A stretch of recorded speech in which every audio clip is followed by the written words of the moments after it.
Iglesia Bíblica Sogamoso.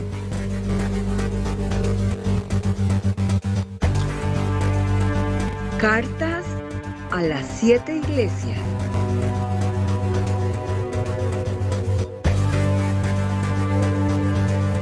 Apocalipsis 1 al 3.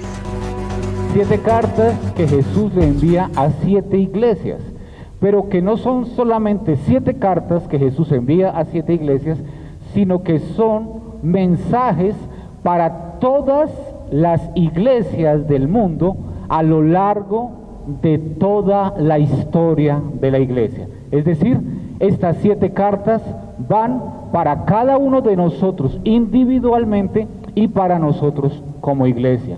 Hace 8 días el Señor nos habló de una manera muy especial a ser celosos en la manera como caminamos como iglesia.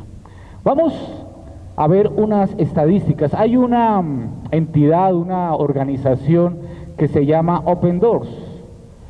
Esta organización se encarga de estar revisando a lo largo y ancho del mundo la situación de los cristianos y específicamente cómo están siendo perseguidos en el mundo. Y tal vez ustedes no alcancen a ver bien, pero allí en el mapa se dan en Sudamérica, ¿cuántos países están coloreados? Solamente Colombia. Tal vez estamos en una ciudad donde no sentimos la presión, no sentimos la persecución, pero Colombia ocupa en el mundo, según esta entidad que se dedica solo a eso, porque es a eso a lo que se dedican, es decir, son personas que saben lo que están hablando. Ocupa el lugar 22. El año pasado ocupaba el lugar 30. Quiere decir que tan solo un año subimos 8 puestos, tristemente. Quiere decir que subimos 8 puestos en los más perseguidos, en los cristianos más perseguidos en el mundo. Presión por los grupos armados que ustedes saben que hay en ciertos lugares, no se permite predicar, presionan cierre de iglesias y otra serie de cosas que tal vez nosotros estando acá tan cerca no nos enteramos, pero que es real. Dice que 1 de cada 7 cristianos son perseguidos en todo el mundo. 1 de cada 7 son perseguidos en todo el mundo. Entonces, si nosotros representáramos el mundo aquí, ¿cuántas personas estarían perseguidas hoy? Imagínenlo nomás. 1 de cada 5 cristianos son perseguidos en África, es decir, más todavía que lo anterior. Y 2 de cada 5 cristianos son perseguidos en Asia.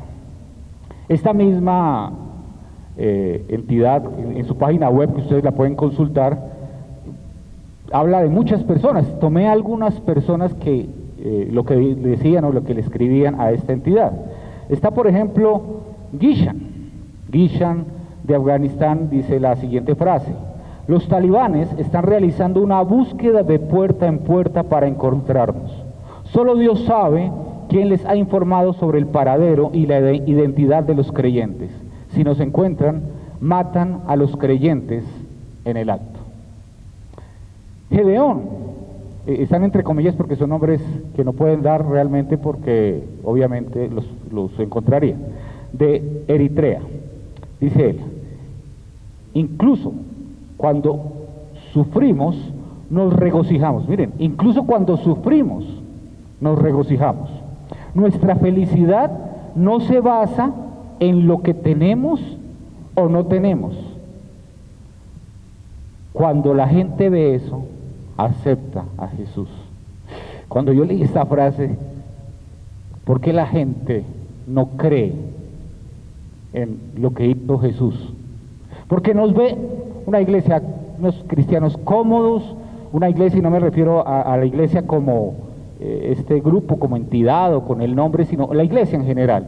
Un grupo de personas cómodas que lo único que les importa es su propia vida, su comodidad, estar felices, estar cómodos, que nadie me moleste, que yo pueda únicamente ir a un servicio de vez en cuando, como leíamos hace 8 días en lo que estuvimos leyendo, cuando me dé la gana, y ya, pero que no me incomode. que el cristianismo a mí no me incomode. Cuando la gente ve eso en nosotros, ¿qué puede decir?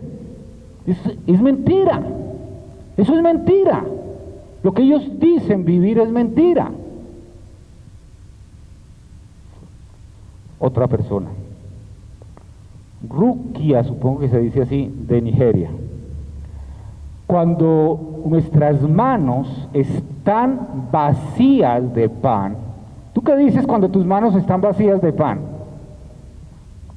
Cuando nuestras manos están vacías de pan, hemos encontrado que es bueno elevarlas al cielo. Dios provee. De alguna manera nos está ayudando a nosotros y a nuestros hijos a superar este momento. No se desesperan, nosotros empezamos, ¡ay! No hay, ¿qué voy a hacer? No hay mercado. Señor, te alabo, te exalto. Nosotros podemos ir allí al mercado. Mercamos y ya. Haya poco o mucho dinero en el bolsillo. Algo compramos. Ellos no pueden hacer eso. Sheknar de India. Estamos encarcelados y brutalmente golpeados y torturados, pero nos mantenemos firmes como los profetas de antaño. ¡Wow! ¿Tú dirías eso? Por causa del evangelio estoy golpeado, brutalmente me tratan, sangro, estoy lleno de llagas mi cuerpo. Pero yo no pongo la mirada en la salida, yo no pongo la mirada en por dónde voy a correr, yo pongo la mirada en los profetas que me muestran en la Biblia cómo se comporta un verdadero hijo de Dios.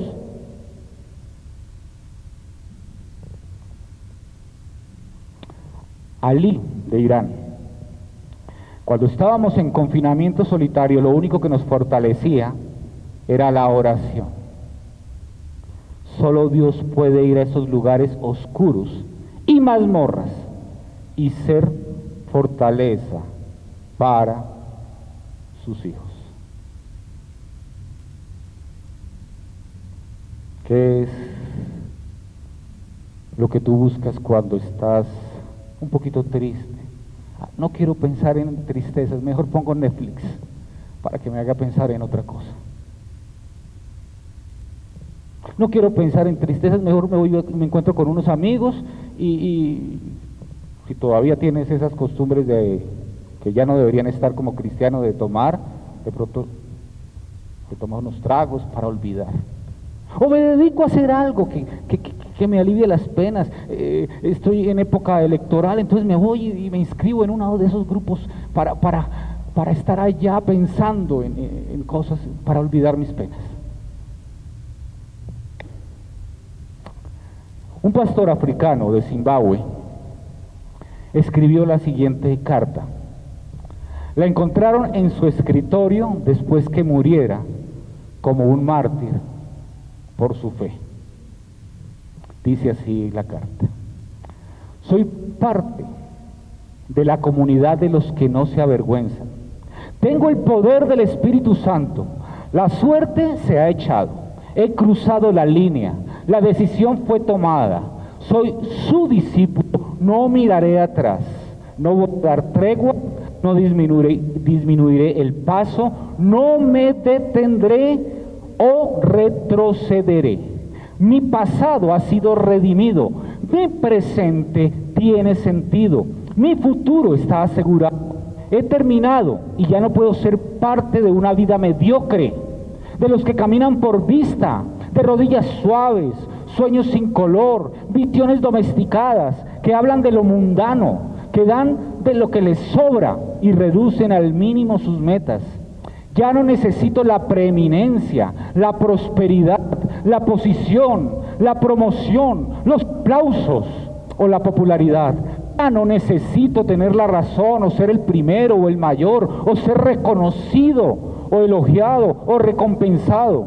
Ahora vivo por fe y me apoyo en su presencia. Ando con paciencia, la oración me levanta y trabajo por el poder de su Espíritu. Estoy determinado, mi caminar es rápido, mi meta es el cielo, mi camino es estrecho, la vía difícil, mis compañeros son pocos, pero mi guía es confiable y mi misión es clara. No me pueden comprar, no me pueden desalentar, no me pueden desviar, no me pueden seducir, no me pueden cambiar el rumbo, no me pueden engañar, no me pueden demorar. No retrocederé ante el sacrificio, no dudaré en presencia del enemigo, no me entrego a los valores de la popularidad y no deambularé en el laberinto de la mediocridad. No me rindo, no me callo y no doy tregua hasta que haya permanecido, atesorado, orado, pagado y predicado la causa de Cristo. Yo soy un discípulo de Jesús. Voy a dar hasta que ya no pueda más. Predicar hasta que todos sepan y trabajar hasta que Él me detenga. Y cuando Él venga por los suyos, no tendrá problemas en reconocerme, porque mi bandera estará en lo alto. ¿Podemos nosotros decir algo parecido? Nuestra vida cristiana, y todo lo que leí hoy es tomado de testimonios reales. Esta carta que les acabo de leer, búsquenla, carta de pastor en Zimbabue, aparece en el buscador. Y la leen, la repasan. Esperemos que nos funcione bien YouTube y ahí estará. Cuando tenemos esas historias, ¿saben algo? Nos admiran. Y aplaudimos a estas personas y decimos, ¡oh! ¡Qué especial! Cómo el Señor obra en sus vidas. Pero no nos gusta escuchar que el sufrimiento es parte de la vida cristiana. Eso no lo queremos oír. No lo queremos oír. Lo normal es que huyamos del sufrimiento. Lo normal es que cuando nos da un pequeño dolor de cabeza, de espalda, lo que sea, corremos a buscar un analgésico porque no queremos sufrir.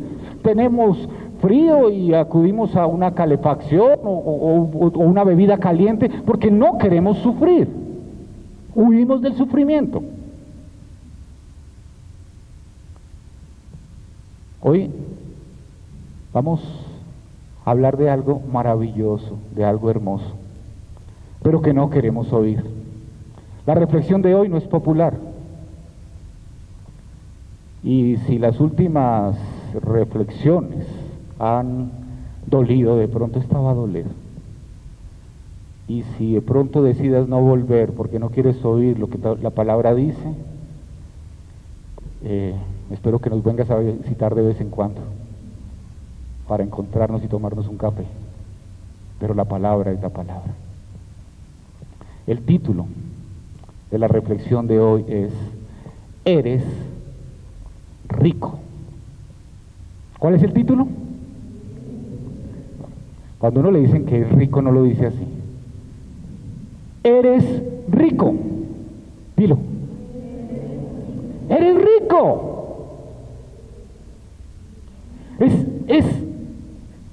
Es maravilloso. Tú eres rico, yo soy rico.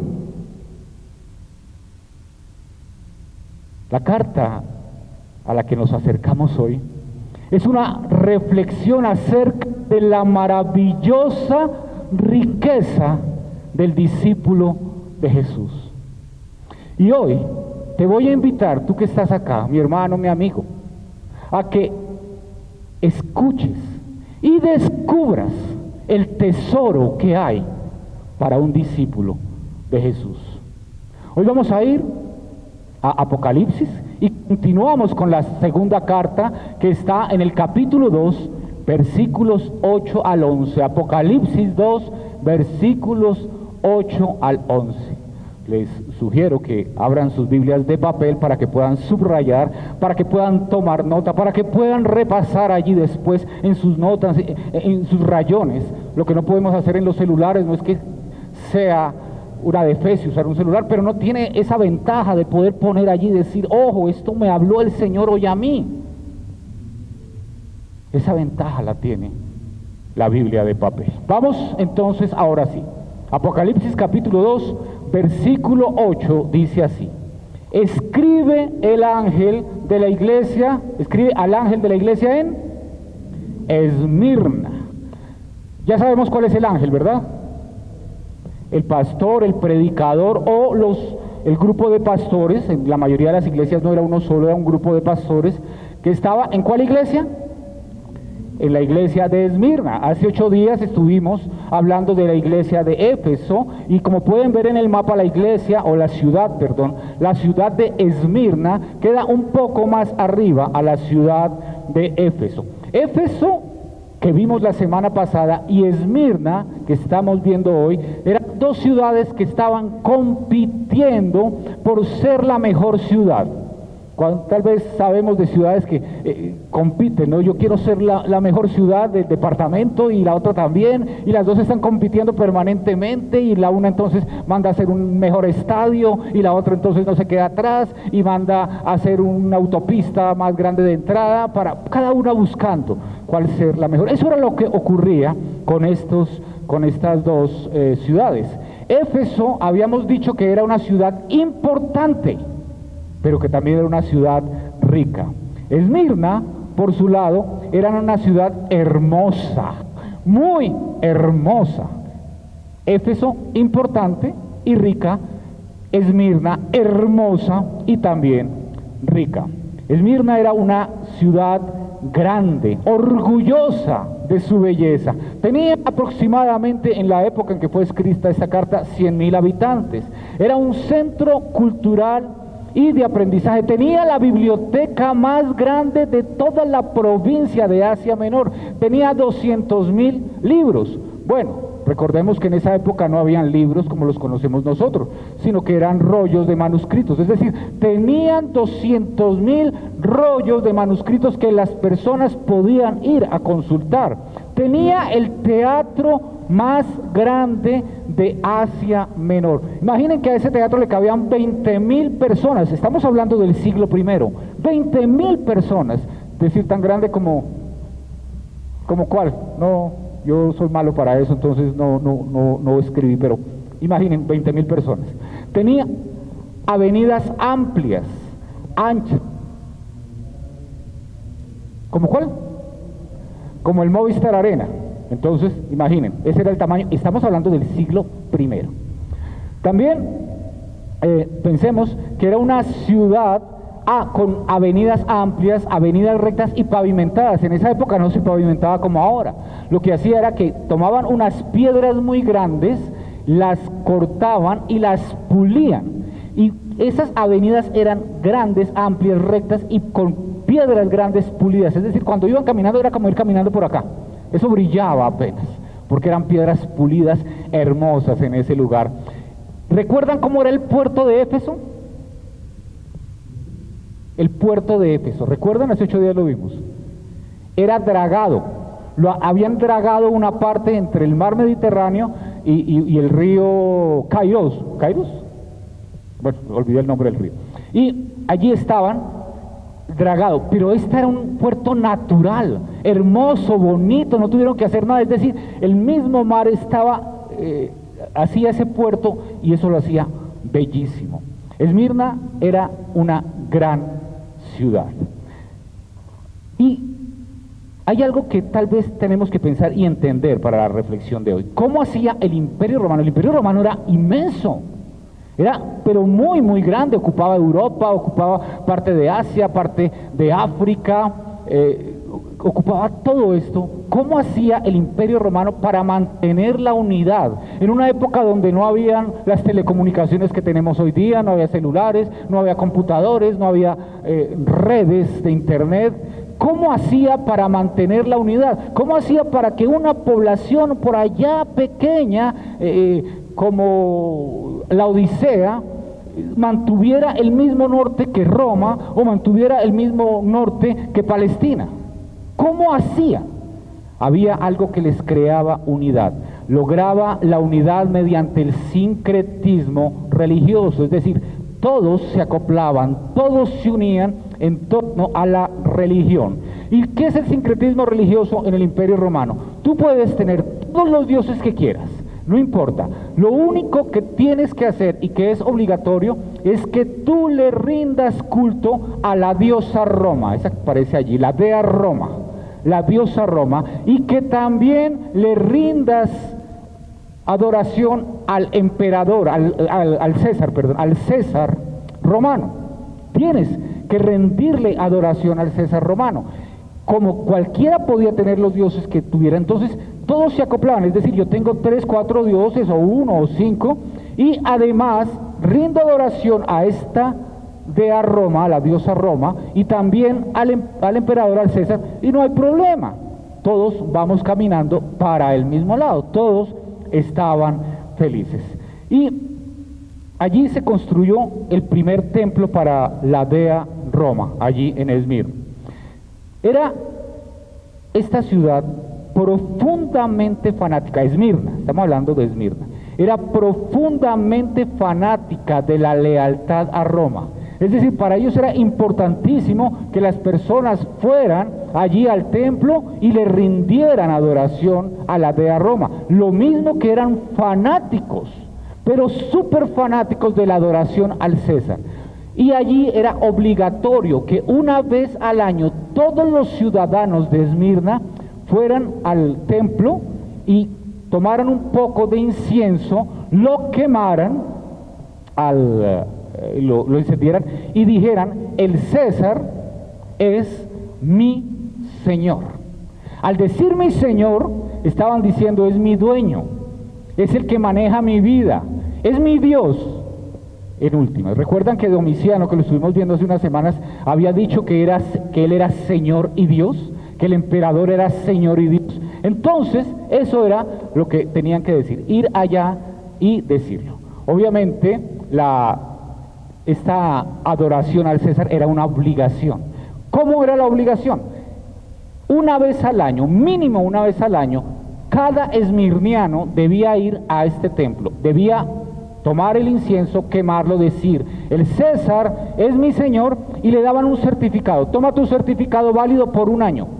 ¿Qué pasaba con ese certificado? ¿Quieres trabajo? Presenta el certificado. ¿Quieres mercar? Presenta el certificado. ¿Quieres comprar, ser comerciante? Presenta el certificado. Si no presentas el certificado, no puedes hacer absolutamente nada. Ahora estamos entrando a esta carta que no es dirigida a todos los de Esmirna, solamente a los cristianos, exactamente, a la iglesia de Esmirna, a ese grupo de personas que se reunían en casas. En esa época no habían lugares así como los tenemos hoy día, se reunían en casas, y la suma de las 3, 4 o 5 o 10 casas que había era lo que se denominaba la iglesia de Esmirna, o la iglesia de Corinto, o la iglesia de Éfeso, o la iglesia de Galacia, la que sea. Está dirigida a este grupo de personas. Esmirna, antes de salir de Esmirna, todavía existe hoy. Ustedes la pueden buscar, se llama Izmir, es la misma Esmirna. Y miren que todavía sigue siendo bella, sigue siendo una ciudad hermosa, Izmir. Bueno, pero entonces continuemos. Ya sabemos el destinatario. Ahora vamos a ver el remitente. ¿Quién le escribe? Dice: el primero y el último. Jesús ya lo había dicho, ¿recuerdan? En el capítulo 1, que era el primero y el último, y que se refiere a la eternidad. Quiere decir que antes de Él no hubo nada, y que después de Él no hay nada, porque Él es eterno, no tiene fin, pero que tampoco tuvo principio. Por eso Juan capítulo 1 dice: en el principio ya existía, ya estaba el verbo. Antes del primer segundo ya estaba Jesús. Antes de lo primero, ya Jesús estaba. Es decir, Jesús siempre ha estado. Él es el primero y el último. Colosenses capítulo 1, versículos 16 y 17, Pablo habla de ese Jesús de una manera maravillosa. Dice así: Cristo mismo es el creador de cuanto existe en los cielos y en la tierra, de lo visible y de lo invisible, y de todos los seres que tienen poder, autoridad y dominio. Todo fue creado por medio de Él y para Él. ¿Qué fue creado por medio de Él y para Él? Todo. Para crearlo todo quiere decir que no existía nada, ni siquiera el tiempo. Ese tiempo que para nosotros es tan importante, en el cual nos movemos, ese espacio que para nosotros es tan importante, en el cual actuamos, no existía. Él crea el tiempo, Él crea el espacio y Él crea absolutamente todo lo que está creado. 17. Cristo ya existía antes de todas las cosas. ¿Cuándo existía Cristo? Antes de todas las cosas. Y por su poder mantiene unida toda la creación. Miren, por su poder es Jesús el que mantiene unido todo. Es Jesús el que no permite que los planetas salgan disparados. Es Jesús es el que mantiene la ley de gravedad, porque Él diseñó que existiera una gravedad. Es Él el que mantiene absolutamente todo. Mantiene unida toda la creación. ¿Y por qué les dice Jesús a esta iglesia de Esmirna que Él es el primero y el último? ¿Por qué? Porque les tiene que recordar que Él lo ha creado todo, que todo está en sus manos y que Él tiene el control. Todo está bajo su control. La iglesia de Esmirna y tú y yo hoy necesitamos recordar que nada se sale del control de Jesús. Todo lo tiene Él en sus manos, absolutamente nada se sale, ni siquiera la idea más brillante que tú tengas es porque se te ocurrió a ti y dijo Jesús, ¡oh! ¡Qué idea tan maravillosa! La que tuvo Daniel, nunca se me hubiera ocurrido a mí. No, esa idea ya está bajo el control de Jesús. Si yo tiro algo, una piedra, no es porque, se me ocurrió, y dice Jesús, wow, a Omar se le ocurrió tirar una piedra y yo no lo tenía calculado. No, eso está bajo el control de Jesús, absolutamente todo. Nada se sale del control de Jesús, y eso lo necesitamos recordar cuando estemos en los momentos difíciles como esta iglesia de Esmirna estaba pasando. No podemos olvidarlo cuando estemos en los momentos críticos, cuando las lágrimas vengan por nuestros ojos, cuando no veamos salida, cuando no veamos nada, cuando veamos solo desierto alrededor. No se nos puede olvidar que nada se le sale del control a Jesús, absolutamente nada. Todo está en sus manos, Él está en control. Dice Él, el primero y el último, pero después dice, el que estuvo muerto y ha vuelto a la vida.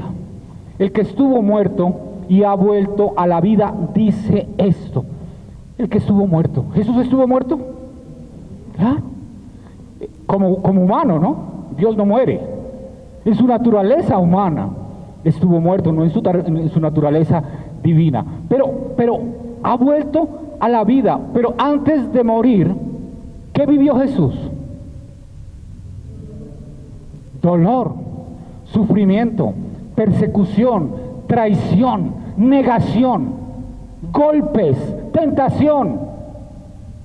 Lloró, sudó, se postró allí en el monte de los olivos, en el huerto de Getsemaní, y era tal su angustia porque iba a vivir una separación de su Padre, porque tenía sobre Él todos nuestros pecados, que de sus sienes brotan sudor unido a sangre, hematohidrosis, porque los vasos sanguíneos no soportaban tal presión. Ese es Jesús. Él conocía el dolor, Él conocía la persecución, Él conocía los latigazos, Él conocía que le atravesaran sus manos y sus pies con clavos. Él lo conocía absolutamente todo. Él sabía lo que era sufrir. Él supo lo que es sufrir hasta la muerte. Por eso, cuando Él les dice el que estuvo muerto y ha vuelto a la vida, les está diciendo el que sufrió hasta morir, pero venció. No se quedó muerto, no se quedó derrotado, no se quedó hundido. La muerte no pudo detener a Jesús. Satanás no pudo detener a Jesús. Y les está diciendo, ustedes están unidos a mí, ustedes son mi iglesia, ustedes son mi cuerpo, ustedes murieron conmigo y resucitaron conmigo, ustedes han nacido de nuevo por la fe, por su entrega a Jesucristo. Si ustedes pasan por las mismas situaciones que yo pasé, aunque mueran, vivirán, aunque mueran, saldrán victoriosos, porque yo vencí a la muerte, al pecado y a Satanás. Y si ustedes están unidos a mí, ustedes vencerán a la muerte, al pecado y a Satanás. Eso es lo que les está diciendo Jesús. Y ahora sí, comienza a hablarles al corazón, a esta iglesia, y te va a hablar al corazón a ti, así como esta semana me habló al corazón a mí, porque ha sido fuerte leer esta carta. Dice el versículo 9, yo conozco, ¿qué? Tribulación. ¿Qué quiere decir la palabra tribulación? ¿Hay otras versiones? Sufrimiento. En esa versión dice sufrimiento. ¿Hay otra traducción? Sufrimiento, dificultad. Pero más que dificultad es dolor. Dolor, sufrimiento, tribulación, que desgarra lo más profundo del corazón. Pero lo bonito es que en cada carta, excepto la de Pérgamo, dice yo conozco. La de Pérgamo dice yo sé dónde. Yo conozco, Jesús te conoce. Jesús conoce cada iglesia, Jesús conoce cada creyente, Jesús te conoce a ti, Jesús conoce tus angustias, tus alegrías, tus tristezas, tus tentaciones, y conoce si has nacido o no has nacido de nuevo. Él conoce absolutamente todo, a Él no se le sale nada, Él lo conoce todo. Él sabe quién eres tú. Yo me puedo engañar incluso a mí mismo, decirme una mentira tantas veces que termino creyéndomela, pero a Jesús no lo puedo engañar. A Él no lo engañamos. Él conoce cómo está nuestro corazón, ese dolor, esa angustia, esa tristeza, esa alegría, esa victoria. Él la conoce absolutamente todo. Dice tu tribulación. A Éfeso le reconoció su doctrina. A Éfeso le reconoció unas características como iglesia celosa, bien adoctrinada, pero a Pérgamo no le reconoce eso. Le reconoce y le elogia la tribulación, el sufrimiento. Eso es lo que le elogia Jesús a la iglesia de Esmirna. Él conocía estas tribulaciones no solamente porque las veía, sino porque, como ya lo vimos, Él las sufrió también. Él estaba viendo en la iglesia de Esmirna el dolor como el que Él sufrió, el rechazo como el que Él sufrió, los golpes como los que Él sufrió y la muerte como la que Él sufrió. La estaba viendo en esa iglesia de Esmirna. Pero tal vez una pregunta muy natural y que obviamente cuando uno está acercándose a esta carta es, bueno, ¿y por qué Jesús elogia el sufrimiento? Bueno, no el sufrimiento de cualquiera, el sufrimiento de su iglesia. ¿Por qué Jesús elogia el sufrimiento de su iglesia? Bueno, porque no es cualquier sufrimiento del que estamos hablando. Es de un sufrimiento por causa de Cristo. Es ese sufrimiento. Pedro dice algo maravilloso acerca de este sufrimiento a causa de Cristo. Está en la primera carta de Pedro, capítulo 4, versículos 12 al 16. Él dice así: queridos hermanos, no se sorprendan del fuego de la prueba por el que están pasando como si fuera algo extraño. Tú estás llevando la palabra a algún lado, de pronto no estás tan bien visto, de pronto te han rechazado, de pronto aquella persona con la que pensaste que podía ser tú un gran amigo, te volteó la espalda, apenas tú dijiste no, yo sigo a Jesús. No te sorprendas del fuego de la prueba por el que estás pasando como si fuera algo extraño. 10. Al contrario, ¿qué? Alégrense.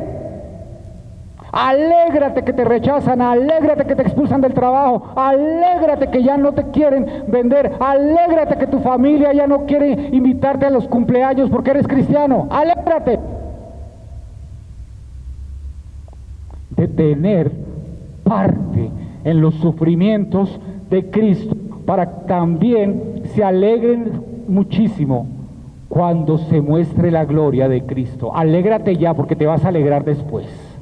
Alégrate ya porque te vas a alegrar después. Si no te alegras hoy, posiblemente nunca te vas a alegrar. ¿Recuerdan las cartas que leímos al comenzar?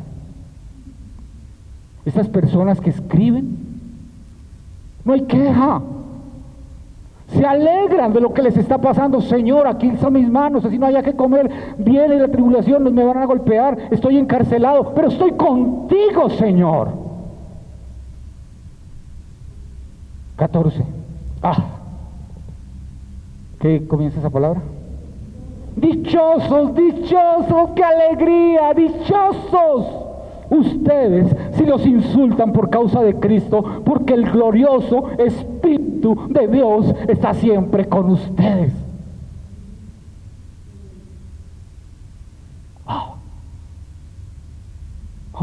Y nosotros hacemos lo contrario, Señor, que no me vayan a rechazar, que no me vayan a expulsar, que no me vayan a mirar feo, Señor. Yo veré, Señor, si tú me amas, no permitas que me rechacen. Sí, te van a rechazar, y sé alegre, sé feliz, sé dichoso por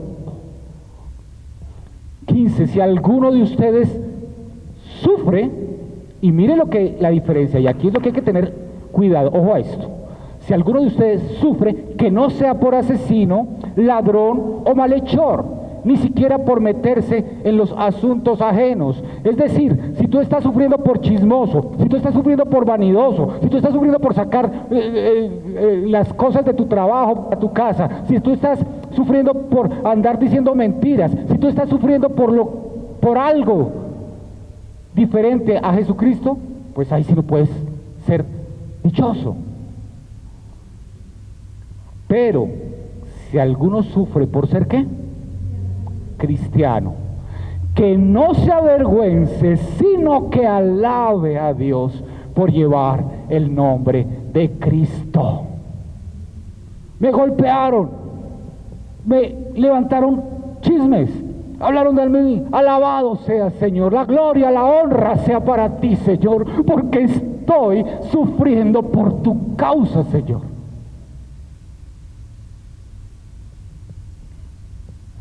Volvamos a la carta a Esmirna, capítulo 9, íbamos en tribulación, y después dice, y tu pobreza, y tu pobreza. La palabra pobreza aquí, hay varias, o hay dos palabras realmente para pobreza. La que usa aquí Juan,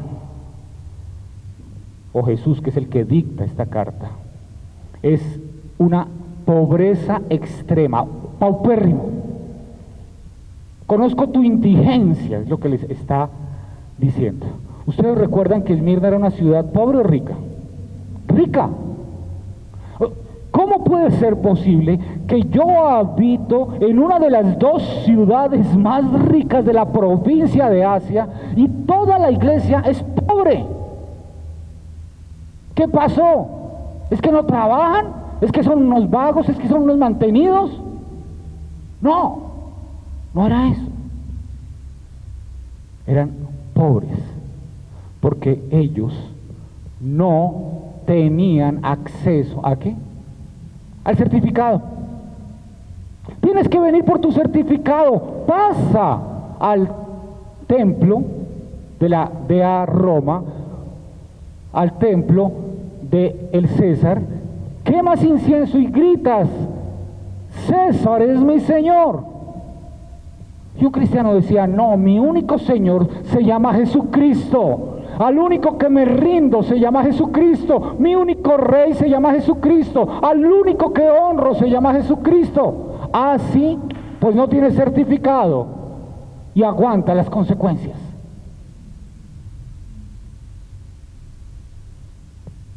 Pero aquí hay algo que tenemos que entender antes de leer el resto. Los judíos tampoco hacían esto. Los judíos tampoco iban y quemaban incienso, y los judíos tampoco iban allí al templo de la dea Roma a decir, el César es mi Señor.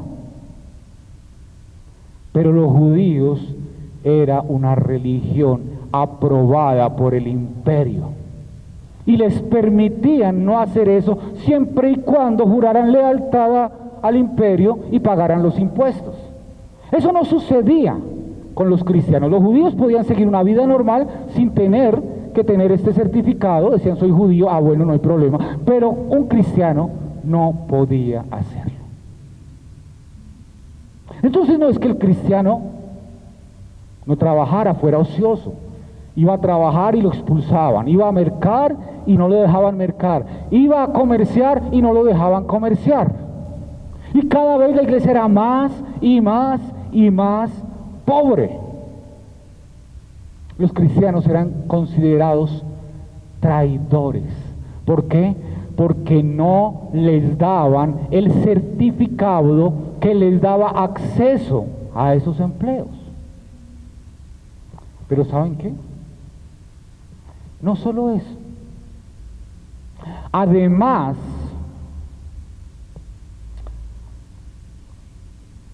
podían incluso ser condenados a la muerte por traición. No honras a Roma, a la dea Roma, no honras al dios César, eres un subversivo. Pero algo que hacían ellos es que antes de condenarlos a la muerte, ellos los tomaban, los llevaban, a veces los quemaban, a veces los lanzaban a los leones, les daban una última oportunidad en el camino. Vamos ya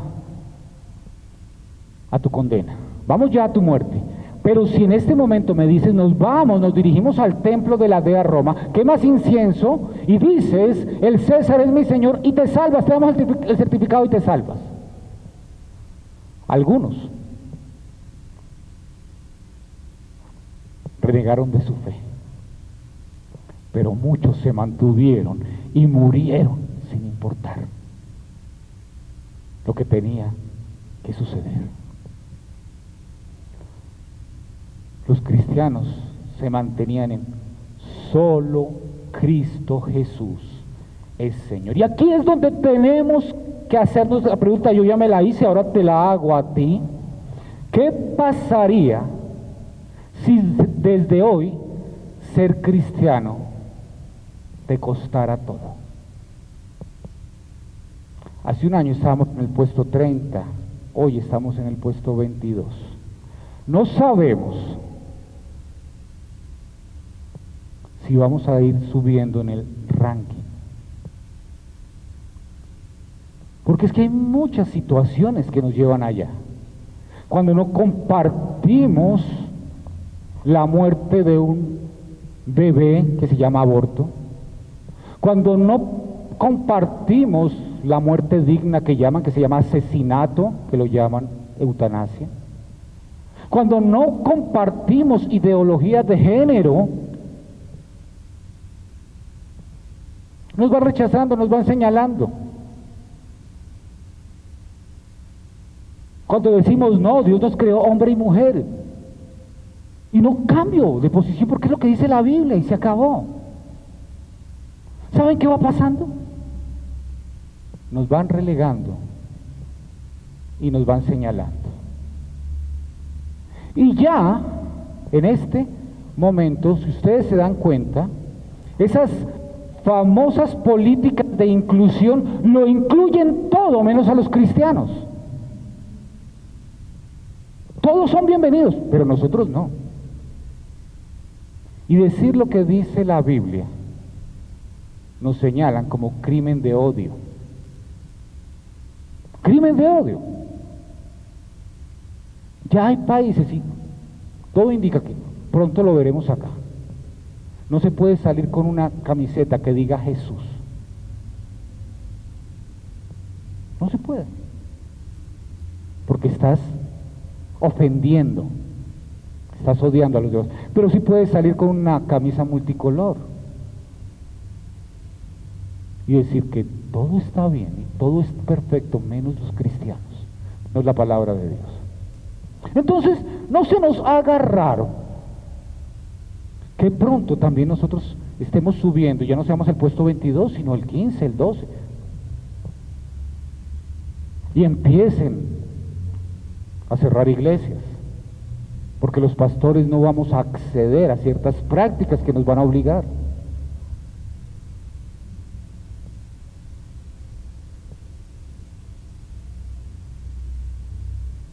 Eso vivían allí. ¿Qué pasaría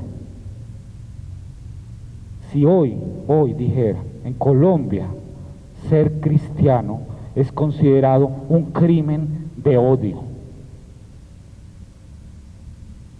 Y sales y llegas mañana a trabajar, y si eres empleado te dicen, no, aquí está tu carta, porque eres un criminal de odio.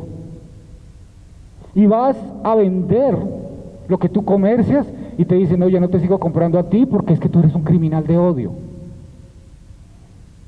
Y llamas a aquella tía querida con la que compartes todas las vacaciones de Navidad. Hola tía, es que voy a... No, a usted ya no lo recibo, porque usted es un criminal de odio.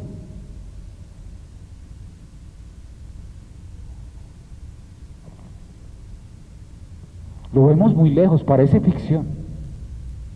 Miren lo que está pasando hoy. Yo hace apenas 10 años lo veía lejísimos como ficción. Apenas hace 10 años. Y miren dónde estamos. Pero aquí es donde viene la palabra de esperanza hermosa que tiene el Señor para la iglesia de Esmirna y que tiene hoy para nosotros. Yo conozco tu tribulación y tu pobreza, pero tú eres rico. ¡Wow! Esmirna, tú eres rica. Porque no importa lo que tú veas alrededor, no importa el sufrimiento, no importa la persecución, no importa el látigo, no importa que no puedas comprar, no importa que estés sufriendo hambre, no importa que nadie te quiera saludar, que no te dejen entrar a mercar, no importa que no te den trabajo, no importa que nadie quiera comprarte, pero tú tienes el mayor tesoro que se llama Jesús. Tú eres rica.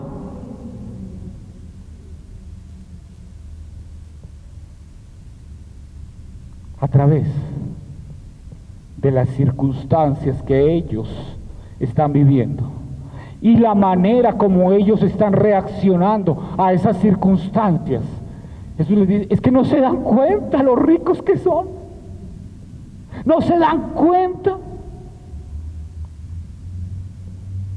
Hay una iglesia que vamos a ver más adelante, no les voy a adelantar mucho, pero es todo lo contrario, es rica y le dice, pero tú eres pobre. Aquí le dice, eres rica. Ellos vivían lo que Jesús ya había enseñado cuando estaba caminando entre ellos con los apóstoles y que ya Mateo lo había consignado en su evangelio en el capítulo 13, versículo 44, que dice, el reino de los cielos es como un tesoro. ¿Como un qué? Tesoro escondido, que un hombre descubrió en el campo, en medio de su ¿qué? Entusiasmo. ¿De su qué? Entusiasmo. Miren, encontró el tesoro y se alegró, le dio entusiasmo. ¡Qué alegría! Encontré un tesoro. Lo escondió nuevamente. ¿Y vendió qué? ¿Los zapatos? ¿El celular? Todo. Lo entregó todo. Así hizo Esmirna. No vuelven a comprar. No vuelven a comerciar. No tienen trabajo. Están rechazados. No importa, lo entrego todo por causa de Cristo, no me importa, yo tengo un tesoro mayor. Y vendió todas sus posesiones a fin de juntar el dinero suficiente para comprar el campo. ¿Saben qué? La mayoría de las personas gastan toda su vida trabajando, moliendo y buscando llenarse de cosas efímeras, de cosas que se las traga el óxido, de cosas que se acaban. Estás luchando tanto por ese carro que va a terminar en unos años aterrizado. Estás luchando tanto por una casa que en la época que estén tus nietos o bisnietos ya ni siquiera existirá. Eso si no sabes si tus hijos la vendan o hagan algo mejor, la tumben y hagan otra cosa, porque no les gustó eso que tanto anhelaste tú. Luchar tanto para eso. Esmirna, iglesia, nosotros tenemos que saber, tenemos que recordar que el verdadero tesoro es Cristo. Y así como la iglesia de Esmirna renunció a todo, lo entregó a todo para ganar lo más importante, que es a Cristo, nosotros tenemos que poner nuestra mirada en aquel que es el mayor tesoro. Jesús lo aclara preciosísimo en Mateo 6:21. Él dijo: donde está tu tesoro, allí estará también tu corazón. ¿Dónde está tu corazón? ¿Dónde tú sales de acá, sí, el domingo, y dices: qué palabra, qué hermoso, uno más para mi colección de sermones? O dices: no, tesoro de Jesús, no me importa lo que él lo haya dicho, si lo dijo el pastor de aquí o el de allá, o si lo leí directamente en la palabra, o si lo escuché en el grupo en casa o en mi devocional, pero Jesús es mi tesoro. Es tu tesoro. La iglesia de Esmirna tenía el tesoro correcto y allí tenía su corazón. Por eso Jesús le dice: iglesia de Esmirna, ustedes son ricos. Ricos. Habían encontrado la verdadera riqueza. Hace 8 días vimos una iglesia la iglesia de Éfeso. La iglesia de Éfeso era espectacular como institución. Tenían la mejor doctrina, tenían la mejor prueba para los falsos hermanos, tenían la mejor prueba para los falsos apóstoles, disciplinaban correctamente, pero habían perdido su tesoro. Habían perdido el primer amor. Su primer amor no era Jesús, su mayor pasión no era Jesús. Y eso los había hecho perderse.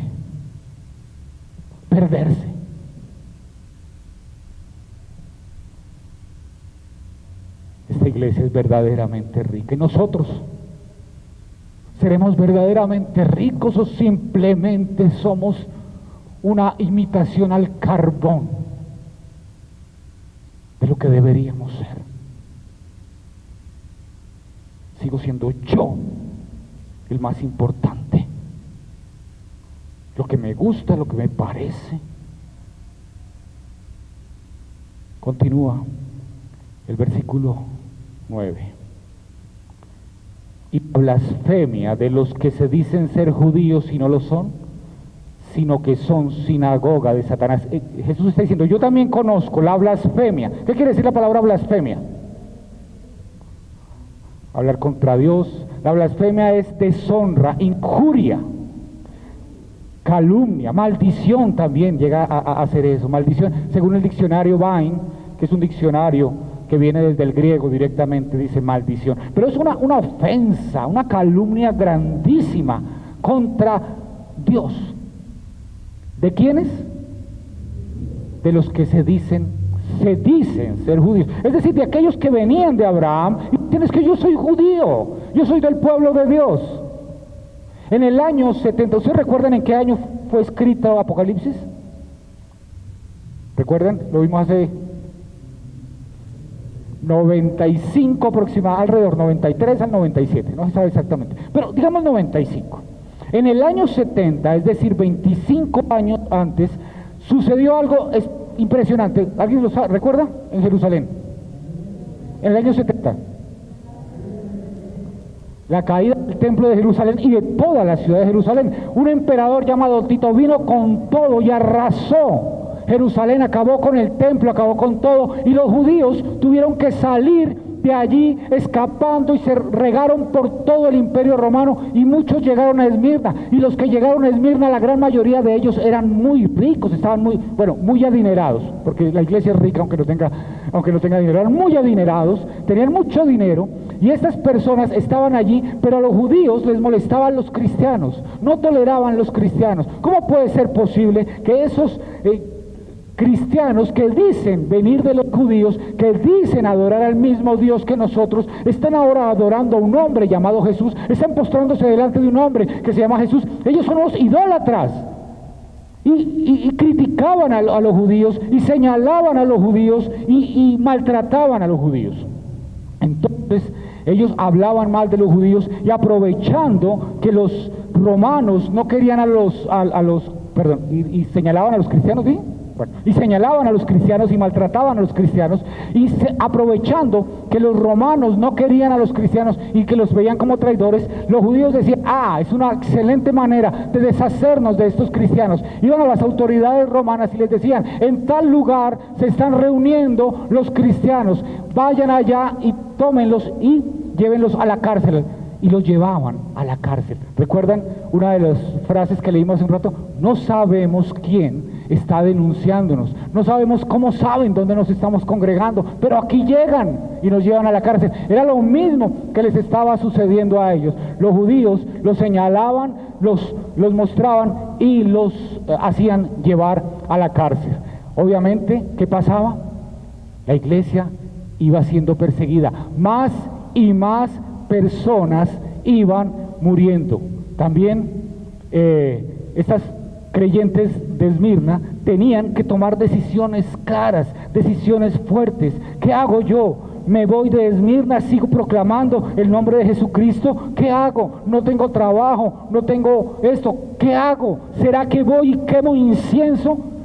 Pero la iglesia de Esmirna, los creyentes de Esmirna, no cambiaron su adoración a Cristo, no cambiaron la adoración a Cristo por un trabajo. No dijeron: voy a adorar al César para que me den trabajo. No dijeron: voy a adorar al César para que me compren lo que yo vendo. No dijeron: yo voy a adorar al César para que mis amigos me vuelvan a saludar. No dijeron: yo voy a adorar al César para que no me lleven a la cárcel.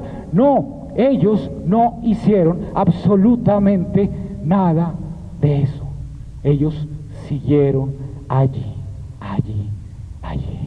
La pregunta es: ¿será que nosotros somos tan ricos como los cristianos de Esmirna? ¿Será que nosotros podemos decir: no me importa lo que venga, veo venir situaciones difíciles para los cristianos, pero no me importa, yo me voy a mantener así, dentro de un tiempo la situación haya cambiado tanto que tenga que decidir entre lo que tengo o ganarme un certificado que me apruebe la sociedad? ¿Saben qué les dijo Jesús a estos judíos? ¿Recuerdan? ¿Qué les dijo? No, a los judíos. Sinagoga de Satanás. Es decir, ustedes dicen que son herencia de Abraham, pero ustedes no son nada de eso, ustedes no son pueblo de Dios. Y interesante, aquí el pueblo de Dios no eran los judíos, aquí el pueblo de Dios era la iglesia de Esmirna, que en su mayoría no eran judíos. En cambio, los que descendían de Abraham eran sinagoga de Satanás. Pero esto no es nuevo, ya Jesús lo había dicho en Juan capítulo 8, versículos 42 al 44. Jesús les dijo: si Dios fuera su Padre, está hablando con los judíos, ustedes me amarían, porque he venido a ustedes de parte de Dios. No estoy aquí por mi propia cuenta, sino que Él me envió. ¿Por qué no pueden entender lo que les digo? Es porque ni siquiera toleran oírme. Eso le estaba sucediendo a la sinagoga de Satanás.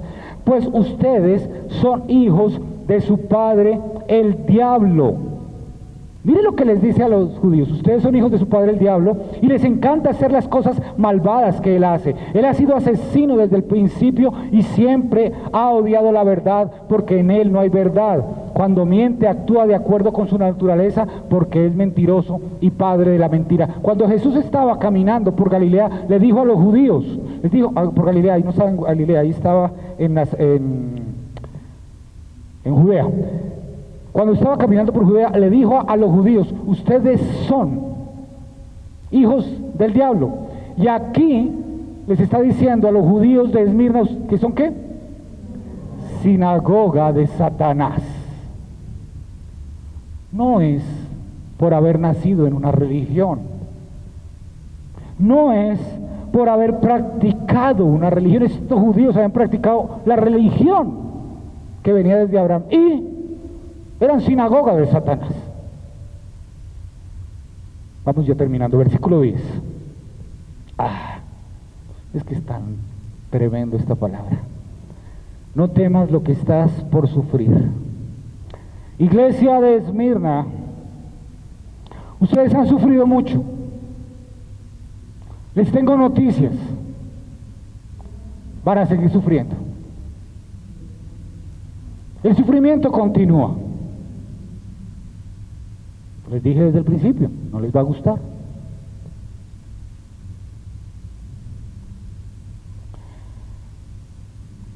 No temas. ¿Tenían miedo? Claro, claro que sí. No nos hagamos la idea que los cristianos somos inmunes al miedo. Desde luego que nos da miedo. Pero es que es diferente el miedo de la mano del Señor, que nos lleva a afrontar las situaciones con la certeza de en quién estamos y con quién estamos, y que nos lleva a una victoria, porque no depende de nosotros, porque no soy yo el que me estoy enfrentando al miedo, porque yo estoy detrás de aquel que se está enfrentando a la situación. No soy yo, es Cristo el que vive en mí. No somos temerarios. No nos lanzamos: mándeme, ¿dónde está el león? ¿Dónde está el león? A ver, mande un león o 3, ¿cuántos me van a mandar? No somos temerarios, pero dependemos de quien tiene el control de todo. Sabemos en las manos de quién estamos. Y por eso, sin importar las circunstancias, sin importar la situación, estamos confiados en que aquel que venció a la muerte, al pecado y a Satanás, nos lleva de su mano. Por eso les dice: no temas lo que estás por sufrir. Y sigue diciendo, perdón, me adelanté. Yo te digo que el diablo echará a algunos de ustedes en la cárcel para que sean ¿qué? Probados. Y tendrán tribulación por 10 días. Es decir, la tribulación iba a terminar, pero era una tribulación sin fin. Había un tiempo determinado para esta tribulación. El diablo echará a algunos de ustedes en la cárcel para que sean probados y tendrán tribulación por 10 días. ¿Para qué iban a estar en la cárcel? ¿Para hacer qué? Probados. Pedro también, en su primera carta, capítulo 1, versículos 6 y 7 dice: así que alégrense de verdad. Yo no sé por qué Pedro tiene que tocarnos el corazón allí tan profundo, porque el Señor quiere tocarnos el corazón profundo. Decirnos que nos alegremos de esta manera. Alégrense de verdad. Les espera una, ¿qué? Alegría inmensa, aunque tienen que soportar muchas pruebas por un tiempo breve. Estas pruebas demostrarán que su fe es auténtica. Esa es la prueba. Nosotros necesitamos saber si nuestra fe es auténtica. Dios lo sabe, porque Él conoce lo más profundo de nuestro corazón, pero nosotros a veces creemos que tenemos fe, y resulta que cuando nos estamos enfrentando a la situación, resulta que cuando viene el problema, resulta que cuando viene la aflicción, resulta que cuando viene el dolor, la fe se nos va al piso. No es una verdadera fe, pero la aflicción nos hace revisar cómo está nuestra fe y nos hace depender más de Dios. Estas pruebas demostrarán que su fe es auténtica. Está siendo probada de la misma manera que el fuego purifica el oro, aunque la fe de ustedes es mucho más preciosa que el mismo oro. Entonces su fe, al permanecer firme en tantas pruebas, les traerá mucha alabanza, gloria y honra en el día que Jesucristo sea revelado a todo el mundo. Aquel día cuando el Señor regrese, cuando venga por su iglesia, cuando tú te encuentres por el Señor, le vas a decir: Señor, aquí estoy, me costó, me dolió, me persiguieron, me maltrataron, me sacaron de la familia, no me volvieron a hablar, no me volvieron a comprar, pero aquí estoy. Gloria, alabanza para ti, Señor. Tú eres mi Rey, tú eres mi Señor. Yo sabía que valía la pena sufrir, yo sabía que valía la pena esperar, yo sabía que valía la pena llorar, pero aquí estoy dándote alabanza y la gloria solo a ti, Señor. Gracias, Señor, gracias, Señor, gracias, Señor. Mi fe fue probada y he vencido de tu mano, Señor. Eso es. ¿Qué sacas ahora con esquivar un sufrimiento si el día de mañana el Señor te va a desechar y te va a decir: allí era el lloro y el crujir de dientes porque tú no tuviste fe de verdad? Tú no tuviste fe de verdad, tú eres un religioso nada más. Romanos 8:17 dice: así que como somos sus hijos, también somos sus herederos. De hecho, somos herederos junto con Cristo de la gloria de Dios. Pero si vamos a participar de su gloria, también debemos participar de su sufrimiento.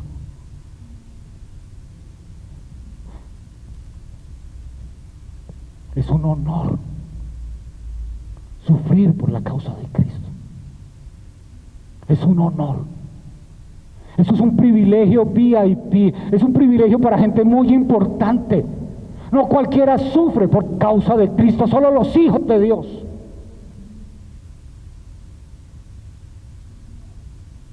Por medio del sufrimiento, Dios demostraría la verdadera riqueza de Esmirna y demostrará la verdadera iglesia tuya, mía y de esa iglesia local. En la comodidad no. En la comodidad no. ¿Saben? No sabemos si vamos a tener ese privilegio. El privilegio de sufrir como mártires por causa de Cristo. Y tal vez en este momento estás pensando: ojalá no, que no me vaya a pasar nada, pero es un privilegio. Pero no sabemos si vamos a tener que pasar por ese privilegio. Pero aunque no tengamos que pasar por ese privilegio, no quiere decir que no tengamos el corazón, la fe y la entrega que se necesita en caso que tuviéramos que pasarlo. No podemos seguir pensando que el centro del universo somos nosotros, que el ombligo del cristianismo soy yo. Es por causa de su nombre, por causa de Cristo. Terminamos ya, versículo 10, dice: sé fiel hasta la muerte y yo te daré la corona de la vida. Miren, todas, excepto 2 iglesias, de las 7 cartas de las 7 iglesias, 5 traen reprensión. Pero, muy bien esto, pero Esmirna y Filadelfia son las únicas que no tienen reprensión. Esmirna, Dios no le dice nada. Jesús no le dice: pero has fallado en esto, estás fallando en lo otro. No. Todo lo que tiene es una promesa de una corona. Y les está animando que sean fieles hasta la muerte. Sigan así. Sigan así. Van bien, hijos. Sigan así. No tendrán una institución tan espectacular como la iglesia de Éfeso. No tendrán un canal de una manera de probar a los falsos apóstoles. No tendrán un instituto bíblico tan maravilloso, porque en las circunstancias que ustedes viven, ¿cómo van a hacer eso? Abren un instituto bíblico y se lo queman al otro día. Pero ustedes son ricos, ustedes son fieles, sigan fieles, y les daré ¿qué? La corona de la vida. Wow. La corona a la que habla, de la que habla aquí, no es esa corona de oro que nos imaginamos llena de rubíes y diamantes y esmeraldas de todos los colores.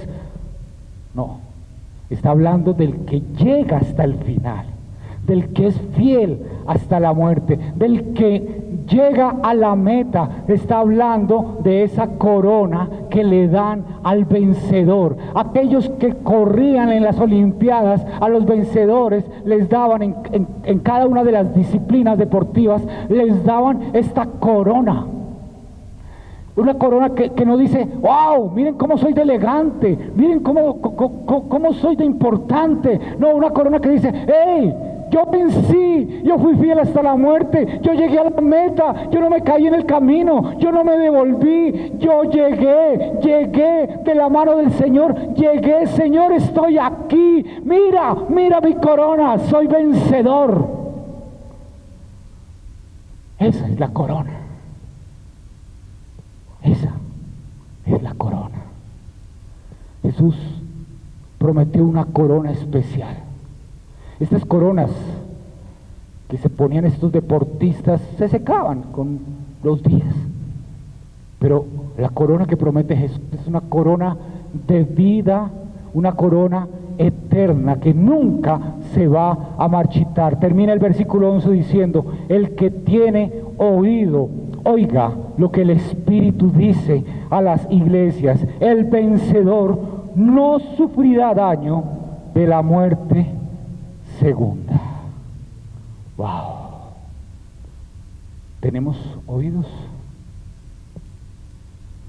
Aquí podemos tener tres tipos de oídos. El oído del que es cristiano, nacido de nuevo, y dice, yo me voy a mantener fiel.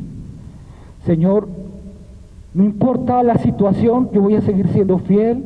Tú vas a ser mi amor, mi pasión, mi tesoro. Señor, no importa lo que tenga que pasar, yo lo voy a pasar de tu mano, Señor. Así me duela y no es que lo esté buscando y no lo quiero porque me da miedo, Señor, pero si tengo que hacerlo, Señor, lo voy a hacer de tu mano. Está el corazón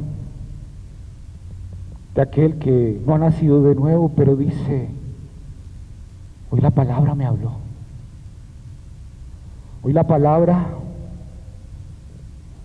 me está diciendo que hay una riqueza mucho más grande que lo que yo he luchado toda la vida.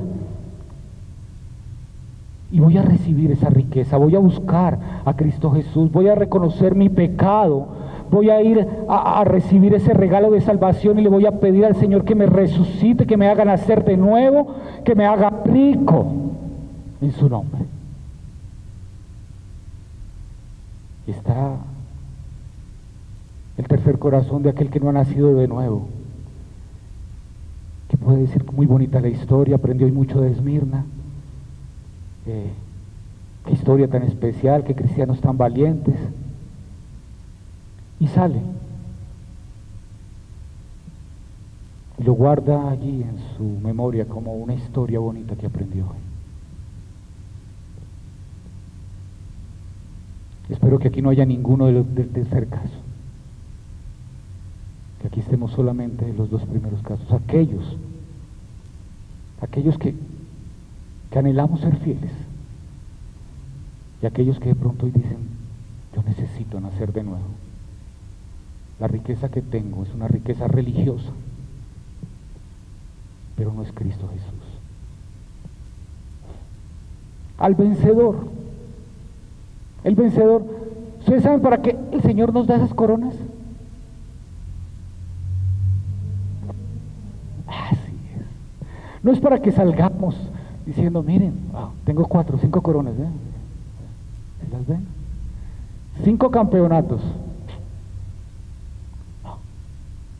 Esas coronas las tenemos para que un día El Señor va a estar frente a nosotros allá en la eternidad y nosotros vamos a tener 1, 2 o 3 coronas y vamos a tener la posibilidad de decirle: Señor, esta lucha, ese momento que vencí, esa vida que viví como cristiano, que no fue precisamente lo que me hubiera gustado vivir, pero fue lo que tú quisiste que yo viviera como vencedor, Señor, tomo esta corona y la arrojo a tus pies, y tomo esta otra corona y la arrojo a tus pies, porque he vencido, Señor, porque tú me has dado estas coronas no para mí, sino para lanzártelas a ti.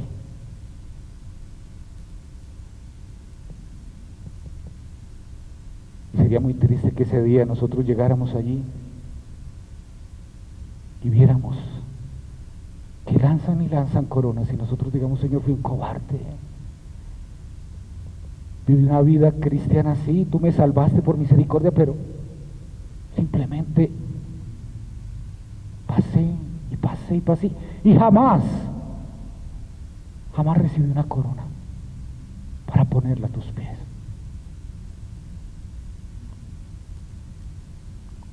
El vencedor, el que tiene esta corona, no sufrirá daño de la muerte segunda. Ya termino solo leyendo este texto. Entonces, Apocalipsis 20, 14, 15. Entonces la muerte y la tumba fueron lanzadas al lago de fuego. Este lago de fuego es la segunda muerte. ¿Cuál es la segunda muerte?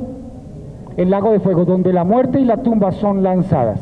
Pero mira lo que dice: y todo el que no tenía su nombre registrado en el libro de la vida fue lanzado al lago de fuego. ¿Qué personas son lanzadas al lago de fuego? Los que no tienen su nombre en el libro de la vida. ¿Cómo me inscribo en el libro de la vida? Estando vivo. Yo nací muerto, todos nacimos muertos, todos nacimos separados de Dios en pecado, desde el vientre de nuestra madre ya estábamos separados de Dios. Un día el Señor, por el Evangelio, por su Espíritu Santo, así como hoy se los está diciendo, les dijo: hey, naciste pecador, naciste muerto, naciste sin vida, necesitas nacer de nuevo, necesitas resucitar en Cristo. Y si tú, porque realmente lo creíste, porque realmente depositaste tu fe, tu vida, todo tu ser a esa verdad, creyendo que Jesús puede darte vida nueva, puede hacerte nacer de nuevo, naces de nuevo. Y en el momento que naces de nuevo, no te van a registrar en una notaría, te van a registrar en el libro de la vida y va a decir: ah, naciste de nuevo, Omar, qué bien, ven, te registro en el libro de la vida y ya no vas a ir a la segunda muerte, ya te salvaste del lago de fuego. Esa es la vida eterna para aquellos que hemos nacido de nuevo. Para estar en el libro de la vida hay que estar vivo por la obra de Cristo Jesús. Conclusiones. La persecución es real para el cristiano, de cualquier magnitud. ¿Te persiguen? ¿Te hacen el feo por ser cristiano? ¿Te dicen que eres una persona que comete crimen de odio porque defiendes la palabra de Dios? Eres rico, eres rico. Y los sufrimientos nos muestran si somos ricos, porque nos muestran la verdadera riqueza. ¿Sufres por causa de Cristo? Eres rico. La pregunta es: hey, nadie me persigue, no sufro, mi vida está perfecta con toda la gente que no conoce a Cristo. ¿Tanto me pareceré a ellos? ¿O mejor, seré uno de ellos? No he nacido de nuevo. Tu nombre está en el libro de los que han nacido de nuevo, de los que han resucitado con Cristo, de los que están vivos. Si es así, eres rico. Amén. Iglesia Bíblica Sogamoso.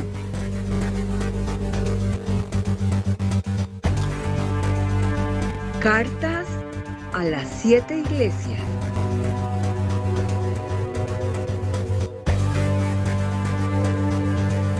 Apocalipsis 1 al 3.